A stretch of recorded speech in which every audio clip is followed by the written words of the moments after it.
Welcome, beloved anointed ones. The loudest threat is never the real danger. It's the one that stops making noise because it already won. Most people think power looks like chaos, shouting, rituals, numbers, and drama. History says otherwise. Every major collapse, empires, cults, secret groups, psychological operations, didn't fall because of brute force. They fell because one person refused to play the role assigned to them. One mind stepped outside the script, and the entire system started malfunctioning. That is not mythology. That is pattern analysis. Here's the uncomfortable fact. Groups that rely on secrecy, manipulation, or fear always overestimate their strength and underestimate clarity. They mistake coordination for intelligence. They mistake numbers for dominance. Studies in behavioral psychology show that groups bonded by fear make riskier decisions, become emotionally reactive, and crumble faster when their target stops responding the way the group expects. In simple terms, once the target stops panicking, the group starts doing it for them. That's when things get sloppy. That's when mistakes show up in plain sight. Now add a little irony. A whole gang gathers, whispering, plotting, watching, feeding off each other's paranoia. And the person they're focused on is out here living their life, growing, evolving, minding their business. That's not just embarrassing. That's terrifying for them. Because power doesn't disappear loudly. It disappears awkwardly. One day, the spell doesn't work, the pressure doesn't land, and suddenly everyone in the room is looking at each other like, wait, why isn't this working? What makes this situation dangerous for them isn't confrontation. It's exposure. When one person operates from internal alignment instead of fear, every artificial structure around them starts showing cracks.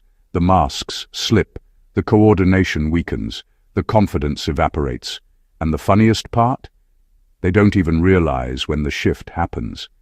They just know something feels off, control feels shaky, and the target they once underestimated is no longer reachable. This isn't a story about force. It's a story about miscalculation, about how a group prepared for a fight they never actually got, about how one grounded individual became the unexpected variable that ruined the entire plan, without raising their voice, breaking their character, or losing their sense of self. And that's exactly where their fear begins. Number one, you didn't fight them on their level, you outgrew the battlefield. They were ready for a fight. That's the part people don't understand. They prepared for chaos, noise, emotional reactions, and messy back-and-forth energy. They built their entire strategy around provoking you into showing up where they felt strongest. What shocked them wasn't resistance. It was your absence from the battlefield they created. When you stopped reacting the way they expected, the whole structure fell apart. Not slowly, immediately. Systems built on manipulation need engagement to survive. The moment you no longer fed their narrative, they lost the ability to control the direction of the story. You didn't dodge the battle because you were afraid. You walked past it because you saw it clearly. Outgrowing the battlefield means realizing that not every challenge is meant to be confronted head-on. Some are designed to trap you in endless cycles of explanation, defense, and emotional exhaustion. You recognized that early. Instead of trying to prove strength, you shifted focus to growth. While they stayed busy plotting moves, you changed the rules by refusing to play the same game. That decision unsettled them more than any attack ever could. People who depend on control panic when their target becomes unresponsive to manipulation. They don't know how to operate without resistance. Your calm wasn't weakness, it was understanding.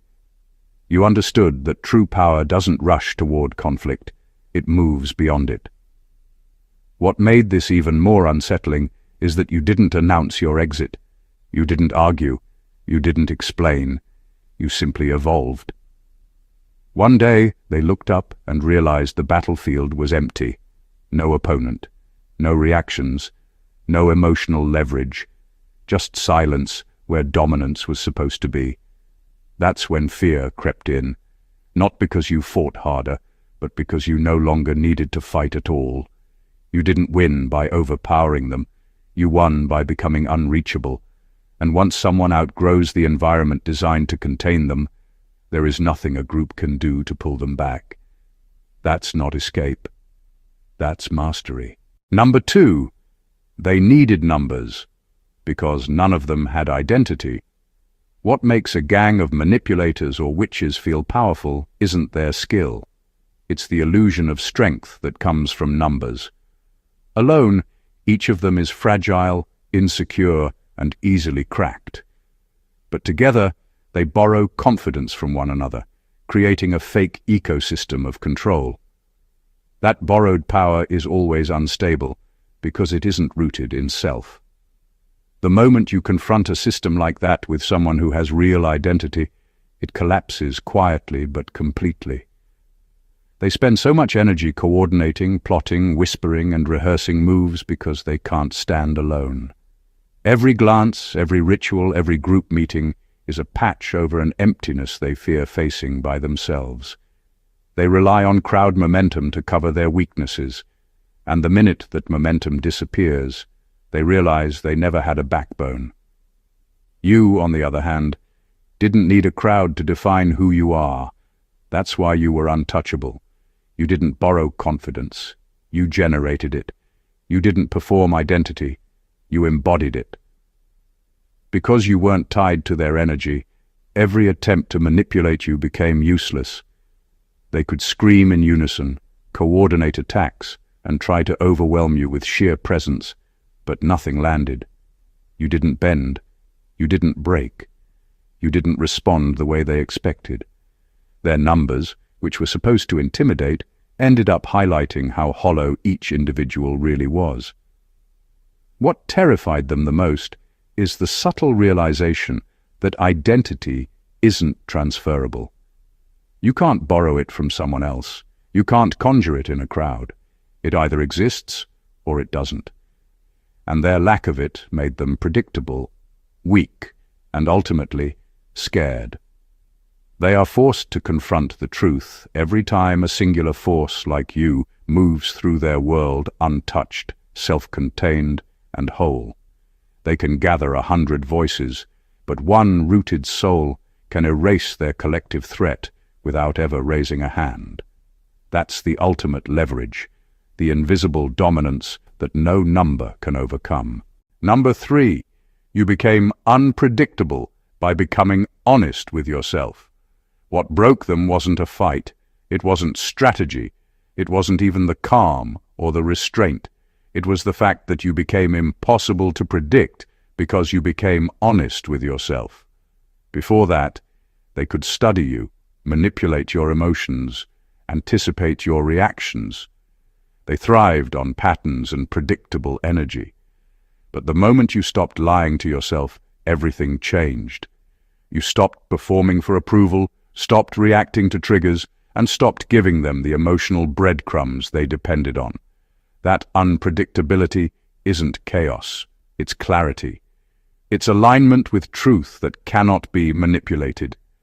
Being honest with yourself means you no longer needed their scripts to define you. Their attacks, whispers, rituals, and orchestrated chaos all relied on you stepping into the trap they built. They expected confusion, hesitation, or anger. Instead, you acted from a grounded understanding of who you are and what you will and won't tolerate. Every move you made became autonomous, and that autonomy was alien to them. They had trained themselves to read people like open books. Then suddenly, the book closed. What they didn't realize is that honesty with yourself isn't just self-awareness. It's armor. It removes the hooks that others try to use. They cannot shake what isn't shaken. They cannot provoke what isn't provoked. Every tactic they relied on to control or scare you became useless, and in that moment, their fear became louder than any noise they could make. And here's the ironic twist that made it even worse for them. Becoming honest with yourself doesn't feel like power. It feels natural. It feels like breathing. But for them, who spent every day building illusions and hiding behind borrowed energy, that naturalness was terrifying. They had nothing to anchor their attacks to. You became unpredictable because your choices no longer needed their input. You became untouchable because you were no longer a player in their game.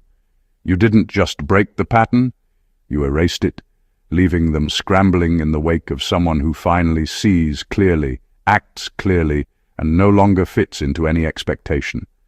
That clarity alone dismantles fear, and it terrifies manipulators more than any fight ever could. Number 4, they lost control the moment you stopped needing approval. Their entire power structure depended on one simple thing: your reaction. Every whisper, every manipulation, every calculated move was designed to get you to bend, to doubt yourself, to seek validation from them. They thrived on your uncertainty, feeding off your need for approval like it was oxygen. The moment you stopped giving it to them, the air went out of their system. That's when panic set in. That's when fear became visible in their eyes. You didn't announce it. You didn't make a show of independence. You simply stopped caring what they thought. Approval, recognition, or acceptance, none of it mattered anymore. And for a group built entirely around external influence, that's catastrophic. They had been playing a game in which the rules required you to participate emotionally, and suddenly you opted out. When the target refuses to play by their expectations, the entire strategy crumbles. What once looked intimidating becomes meaningless, and what once seemed safe starts to unravel. This isn't about being cold or detached. It's about clarity and self-possession. When you no longer seek approval, no manipulation sticks. Threats, flattery, pressure. It all slides off because you are anchored internally. They lose the only tool they ever had against you, your response. And they feel it. You can see it in how they second-guess themselves, how they scramble to regain momentum, how their confidence begins to wobble. They realize too late that control wasn't in their hands. It was in yours, and you never handed it over. Stopping the need for approval doesn't just neutralize their influence, it flips the power dynamic entirely. You are no longer a participant in their hierarchy. You are outside it, untouchable, unshakable. They panic because they can't manipulate what doesn't yield, and no amount of coordination, noise, or intimidation can change that. That is why they are scared. Not because you struck them down or showed aggression, but because you reclaimed your autonomy completely. Once someone reaches that level, fear becomes the only response left for those who ever thought they could control them. Number 5, you didn't absorb their darkness. You refused to enter it. What made them panic wasn't that you fought them. It wasn't that you outsmarted them. It was that you refused to play by their rules. They thrive on dragging people into darkness. Fear, deception, envy, chaos. That's their environment, their comfort zone, and their weapon. They assumed that anyone who crossed them would be drawn in, forced to absorb the toxicity, and eventually break. But you didn't. You stayed clean. You stayed whole. That refusal alone disarmed them completely. They tried to provoke anger, jealousy, confusion, or doubt. Every whisper, every scheme, every attack was designed to make you participate in their darkness, and every time they failed, their fear grew. Darkness cannot tolerate boundaries. It cannot survive when it encounters clarity and strength that doesn't conform. You were the anomaly they couldn't explain, the variable that didn't fit into their calculations. They had been counting on your compromise, and when it didn't come, their sense of control evaporated. This is the kind of power most people never recognize. It doesn't show up as aggression or confrontation. It shows up as self-possession and refusal. By staying true to yourself and refusing to absorb the negative energy they projected, you created an unshakable armor.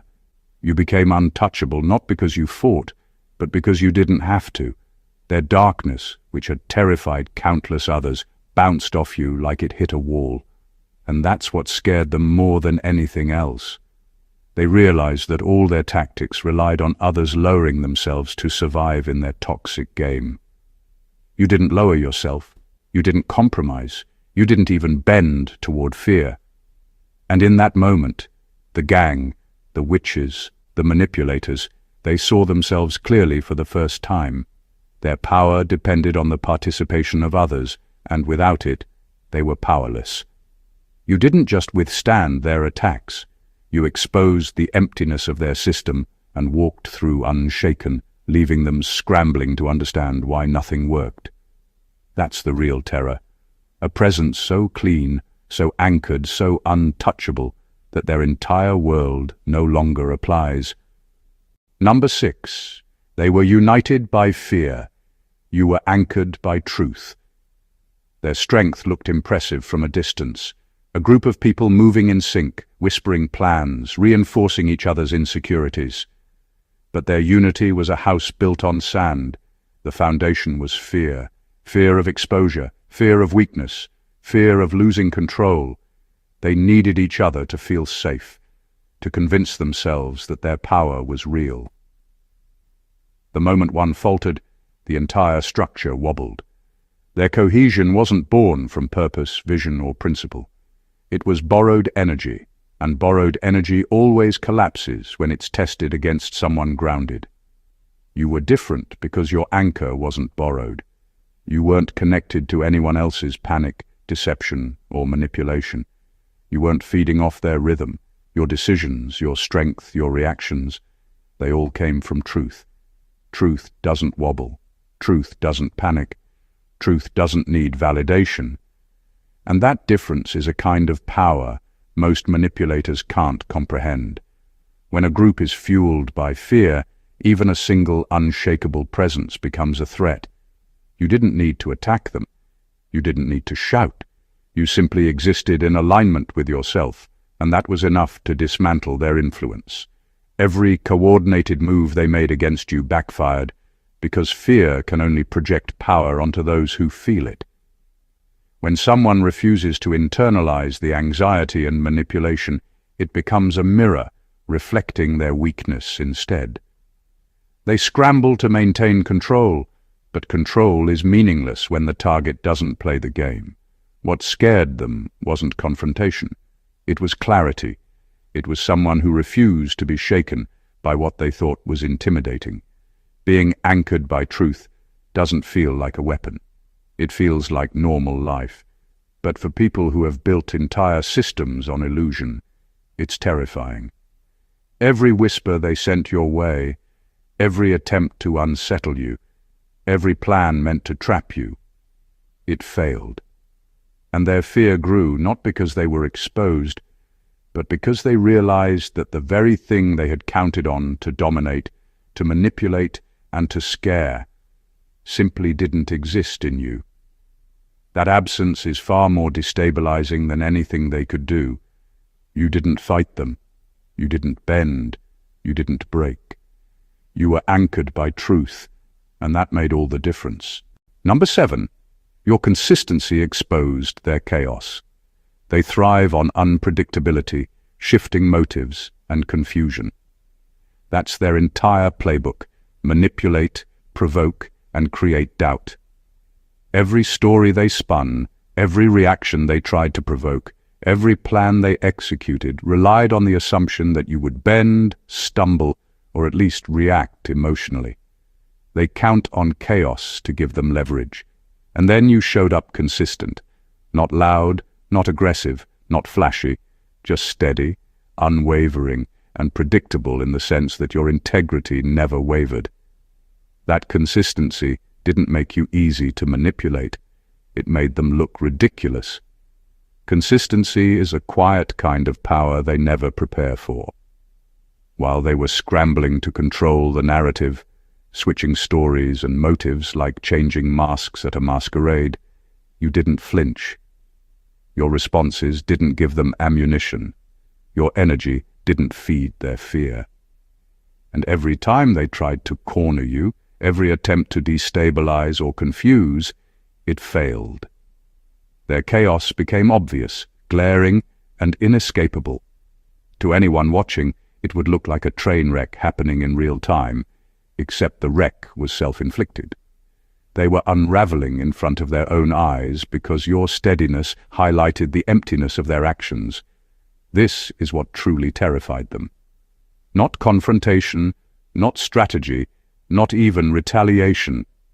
It was the fact that the pattern they depended on, your reaction, no longer existed. Your predictability in self-mastery exposed their unpredictability in morality. Their frantic schemes, manipulations, and whisper campaigns were all laid bare. They realized their control was a lie, a flimsy structure held together only by the fact that most people would bend under the pressure. You didn't bend, you didn't perform, you just remained steady. And that's why numbers, rituals, and intimidation failed. Chaos cannot survive against consistency. A single steady force unmasks an entire network of instability. Their power, once threatening, becomes absurd in comparison. While they spun in circles, you moved forward, untouched, untangled, and untouchable. Every action they took to shake you only revealed more about their own fear, their own insecurity, and their own inability to match the force of a mind that refuses to waver. That is the real kind of dominance that terrifies manipulators. Quiet, unwavering, and absolute. Number 8. They thought you were isolated, not self-contained. They assumed you were alone, disconnected, and therefore vulnerable. That's the mistake everyone makes when dealing with people like you. They see solitude and mistake it for weakness. They think a single person without visible allies must be easier to manipulate, easier to intimidate, easier to control. What they didn't realize is that you weren't isolated. You were self-contained. You didn't need validation, support, or energy from anyone else because you had already built everything internally. Your power didn't come from numbers or influence. It came from mastery over yourself. That distinction is terrifying to anyone who relies on borrowed strength. Being self-contained is invisible power. They could circle around you, whisper, plot, or try to provoke reactions, and every tactic fell flat. Isolation would have made you a target, but self-containment made you untouchable. Every attempt to manipulate you hit a wall because your foundation wasn't external. You didn't need their recognition, their fear, or their submission to feel complete. And that made them scramble in ways they didn't expect. Their strategies, which were designed to overwhelm, confuse, or corner, ended up highlighting their own deficiencies. What made it even worse for them is that self-containment looks effortless. It doesn't announce itself. It doesn't demand attention. It simply exists, and its quiet presence exposes everything built on dependency. Their control, which relied on exploiting reactions, vanished. Their coordination, which relied on fear of numbers, collapsed. They realized, too late, that you were never their target in the way they imagined. They weren't dealing with someone vulnerable or reactive. They were dealing with someone who had already removed themselves from the rules of their game. That shift, from being perceived as isolated to being undeniably self-contained, is what breaks groups like that. They panic not because you are aggressive, but because you cannot be reached, bent, or used. They try to pull strings, but the strings no longer exist. You are an entirely different variable, operating outside their system, and that reality terrifies anyone who built their identity on fear, control, and borrowed power. Number 9. They tried to study you, but ended up studying themselves. Every move they made was calculated. Every whisper, every ritual, every plan was meant to dissect you, predict you, control you. They thought they were observing a target, but what happened instead was far more revealing. They ended up confronting their own weaknesses. The more they tried to understand you, the more the reflection of their own insecurities stared back at them. Their envy, their paranoia, their hunger for dominance, all of it became visible under the microscope they aimed at you. And that's when panic set in. They assumed they could map your mind, anticipate your decisions, and bend your reactions to fit their narrative. They thought a single person could be contained, predicted, and ultimately defeated if the right pressure points were found. But you didn't operate on their rules. Your clarity, your alignment, your self-possession created a space they couldn't enter. And as they scrambled to decode you, each attempt highlighted how little control they actually had over themselves. Every strategy they applied was a mirror showing their own limitations. They weren't studying your patterns, they were confronting the emptiness of their own. That realization is crushing to someone built on fear and manipulation. You don't have to fight someone who refuses to be understood on their terms.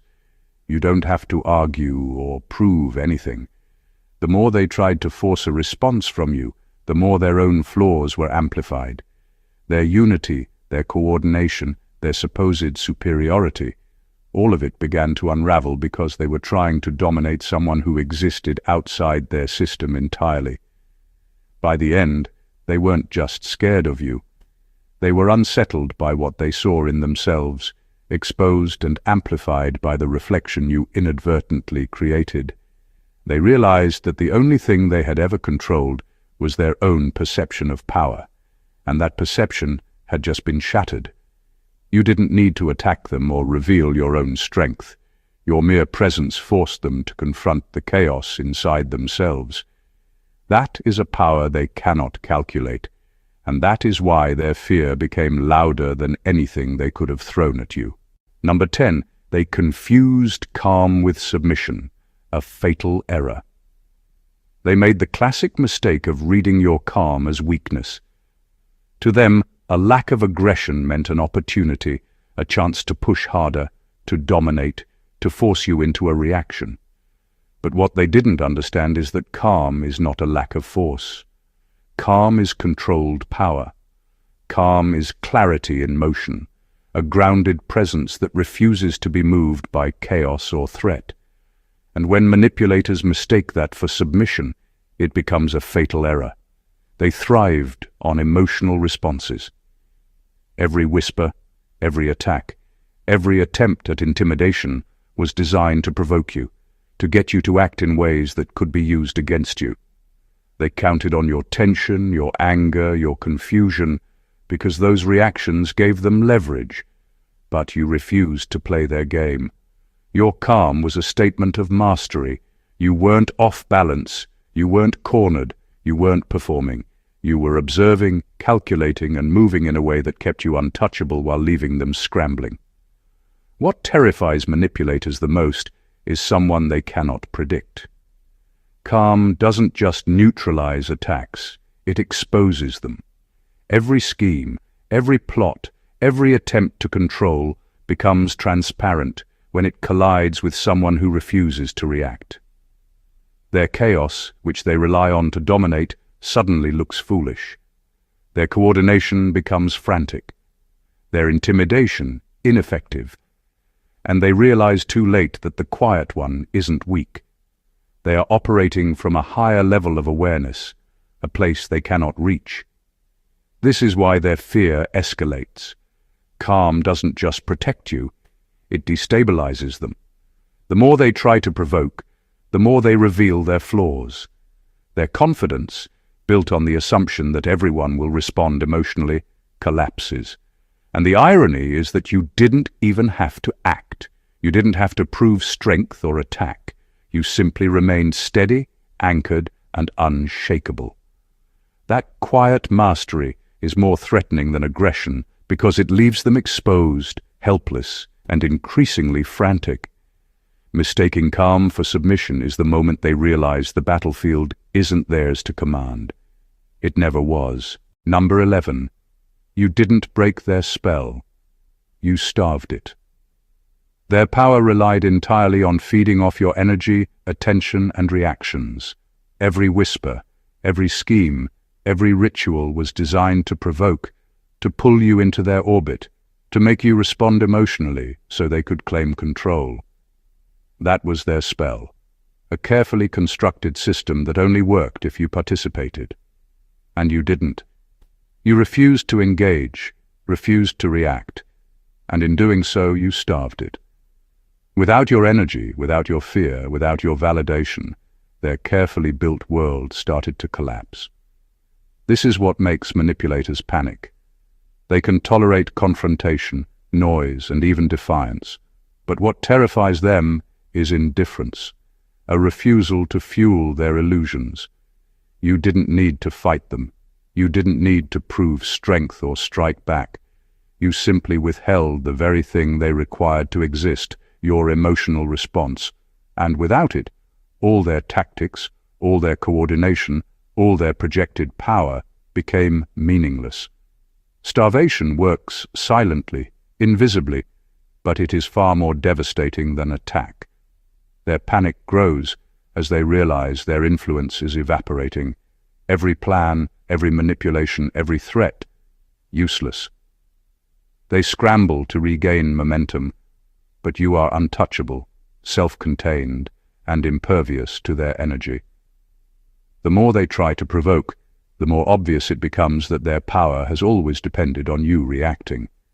They discover that their intimidation, control, and fear tactics were only alive when you engaged with them. Without you feeding the spell, it dies, and that revelation terrifies them. What makes it even more destabilizing is that starving their spell doesn't feel like power to you. It's just self-preservation, clarity, and presence. But for them, it is catastrophic. They are forced to confront the fragility of everything they built on manipulation and fear. One by one, their illusions crumble, not because of aggression, but because you refuse to be a participant in their system. And in that absence, they realize too late that the spell has already failed, leaving them exposed, frantic, and completely powerless. You didn't just survive. You dismantled them quietly, invisibly, and irreversibly. Number 12. They realized too late that you were the pattern breaker. Their entire operation depended on predictability. Every tactic, every whisper, every scheme relied on the assumption that people respond in certain ways under pressure. They were comfortable because they had studied the rules of human behavior, learned the patterns, and built a system that made them feel untouchable. Then you came along and shattered it without warning. You didn't just defy their expectations, you made the rules irrelevant. That is the moment panic sets in. That is the moment fear replaces confidence. Being a pattern breaker doesn't mean you acted recklessly or aggressively. It means you moved in alignment with yourself, without bending to the rhythms they set. They tried to map you, predict you, provoke you, and every attempt failed because you weren't operating under the assumptions they relied on. Their calculations, their coordination, their carefully rehearsed strategies became useless. They didn't just misjudge you. They failed to recognize that the very system they depended on couldn't contain someone like you. That realization is crushing, because it exposes the fragility of everything they built on control and manipulation. What terrifies manipulators most is unpredictability that comes from grounded clarity. You weren't reacting, overreacting, or pretending. You were simply consistent with your truth. And in doing so, you revealed the cracks in their structure. Every attempt to regain control only emphasized their failure. Their unity, which once felt intimidating, began to look chaotic. Their confidence, which once seemed solid, started to wobble. And as they scrambled to re-establish dominance, they realized that you had already rewritten the rules of engagement without ever raising your voice or breaking your integrity. By the time they understood what had happened, it was too late. They had been operating on the assumption that you were like everyone else, that you could be predicted, manipulated, or provoked. But you weren't. You were the anomaly, the unplanned variable, the one who refused to fit into their system. That is the true source of their fear. They weren't just losing control. They were losing the ability to understand reality itself. And that is why a single, grounded individual can dismantle a group of manipulators faster than any confrontation ever could. Number 13. They lost the war the moment you refuse to hate them. Hatred is a leash that keeps people tied to their enemies, their circumstances, and their chaos. It's the fuel that manipulators count on to trap their targets in endless cycles of reaction, revenge, and emotional investment. They believe that anger, resentment, or fear would make you vulnerable, force you to engage, and ultimately give them leverage. What they didn't account for is that you refused to hate. You didn't feed the cycle. You didn't fuel their narrative. You didn't give them the emotional energy they depended on. That refusal alone broke their system. By refusing to hate, you stepped entirely outside of their control. They expected reactions, they expected chaos, and they expected you to play the game of emotion they had perfected. Instead, you acted from clarity, purpose, and truth. Your calm, your neutrality, and your self-possession became the force that undermined every strategy they deployed. They had counted on you taking the bait, lashing out, or internalizing the negativity, but you didn't. Without emotional participation, their attacks became meaningless and their power evaporated quietly but completely. What terrifies manipulators more than confrontation is absence. Absence of reaction, absence of fear, absence of hate. When you refused to hate, you removed the only link they had to influence you. Every whisper, every scheme, every attempt to provoke became futile. They were left scrambling to understand why the plan they had built for years wasn't working. Their confidence crumbled because they realized their strength was never theirs. It was borrowed from the reactions they expected from you. Refusing to hate doesn't make you passive. It makes you untouchable. It transforms the battlefield into a place where they are exposed, frantic, and disoriented, while you move forward with freedom and clarity. They are powerless because their entire strategy hinged on an emotional response that never came. And in that silence, in that refusal to participate in their chaos, you won the war. Not with force, not with aggression, but with a truth they could never manipulate, control, or destroy. That is why your presence terrifies them more than any attack ever could. Number 14. You didn't defeat them. You outlived their relevance. They were confident that their tactics, their schemes, and their intimidation would define the outcome. They expected drama, confrontation, and reaction. They thought that survival depended on fighting them, proving strength, or showing dominance. But you did something far more powerful. You outlived their relevance. You didn't need to engage, to argue, or to prove yourself. You simply moved beyond the framework they built around you, and in doing so, you made their power obsolete. This is the kind of mastery they cannot comprehend. Their influence depended entirely on your engagement, your fear, your doubt, your emotional energy. Without it, their rituals, their plots, and their coordinated attacks lost all meaning. Every tactic that once seemed threatening became trivial. Every strategy that once demanded attention became irrelevant. You weren't reacting, and that lack of reaction exposed the emptiness at the core of everything they relied on. Their presence mattered only as long as you allowed it to matter. Once you removed yourself from their system, the entire battlefield changed. What makes this terrifying for them is the invisibility of your power.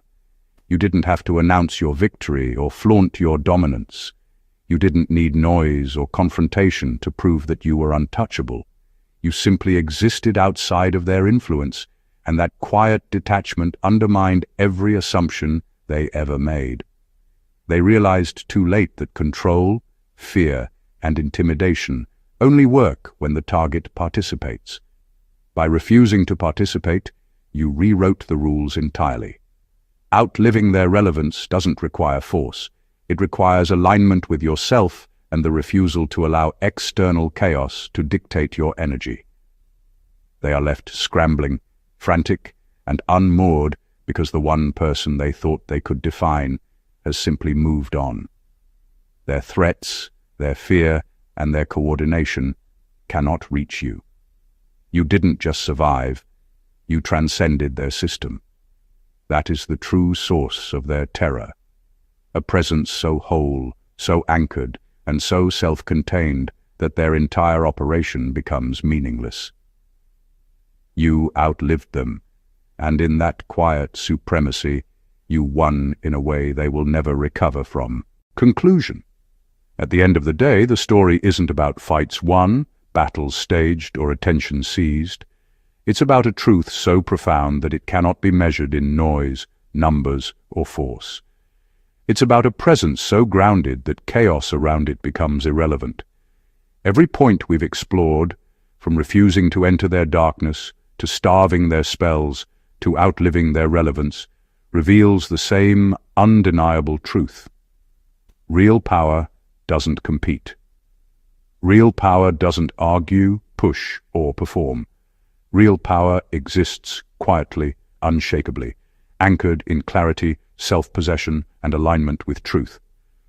Groups, gangs, or manipulators build systems designed to control, provoke, and intimidate. They rely on borrowed strength, fear, and the participation of their targets. But when someone refuses to play their game, refuses to react, refuses to feed the system, everything they relied on collapses from the inside out. One person who knows who they are, moves with consistency, and acts from internal authority exposes the fragility of their world. They panic not because you attacked them, but because their entire relevance depended on your engagement, and you removed yourself from it. Every manipulation, every tactic, every whisper falls flat in the face of someone who refuses to participate in chaos. And here is the final, unshakable point. Victory isn't in confrontation, it's in transcendence. You didn't defeat them by force.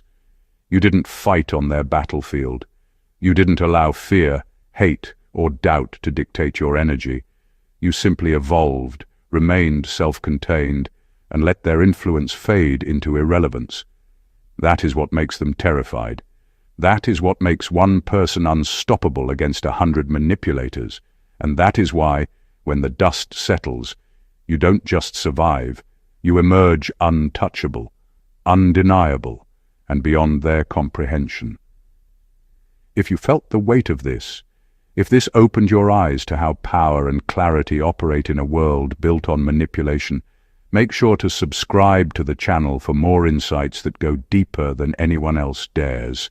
Hit the like button, share this with someone who needs to see it, and leave a comment below sharing your thoughts or experiences. Every view, every comment, every share helps us expose the truth that most people are too blind to see. Stay sharp, stay anchored, and keep rising above the chaos. God bless you.